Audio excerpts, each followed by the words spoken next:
We farmers have always advocated for supply management so that we don't raise more than what can be consumed. We can get a decent price and it works for us. But the powers that be have never wanted that for us.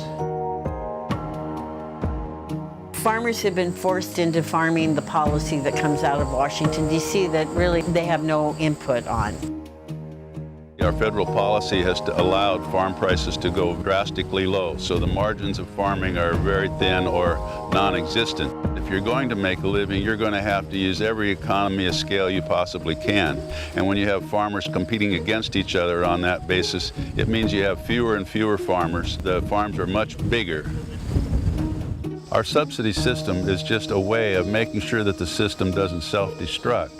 Because if you let everybody produce as much corn as possible, you will guarantee a very low price for corn, actually a price that will guarantee economic chaos. The narrative of cheap food is a very powerful one that industrial ag relies upon. Those are narratives that we have to break down because absolutely farmers deserve a fair price just like workers deserve a fair wage. And we're not going to improve our communities until farmers and workers are both doing better. The propaganda behind the production of biofuels is that we're going to make corn scarce to drive the price up. Well, we should not have to have scarcity of food in order for farmers to get a decent price. We have a food movement that says we're against cheap food, and we're against cheap corn in particular. And farmers, I told that to farmers, and they say, "Oh, really? You know, isn't that great?" Yeah, that's great. And here's how they think you can get rid of cheap food. Oh, how's that? Just stop paying subsidies to farmers, and then the free market will give you fair prices. Well, free market fails chronically. Farmers understand that if you just simply take away subsidies, that's not going to fix the problem.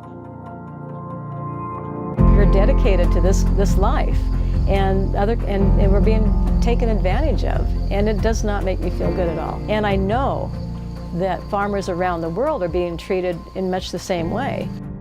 If we can't grow food in our local areas, then we're dependent on the much broader corporations who are going to be feeding us, and they will feed us whatever is cheapest, whatever they can make cheapest and make a profit on.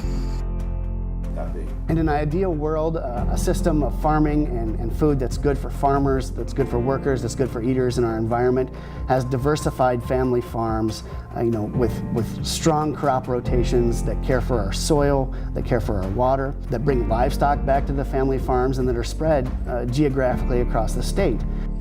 The problem has to be solved politically, and people don't like to have the government involved in their business, but when big business is running everything and everything's getting more and more into the hands of big business, the only thing that stops that is have government that works for its people and politicians that work for their people and their country.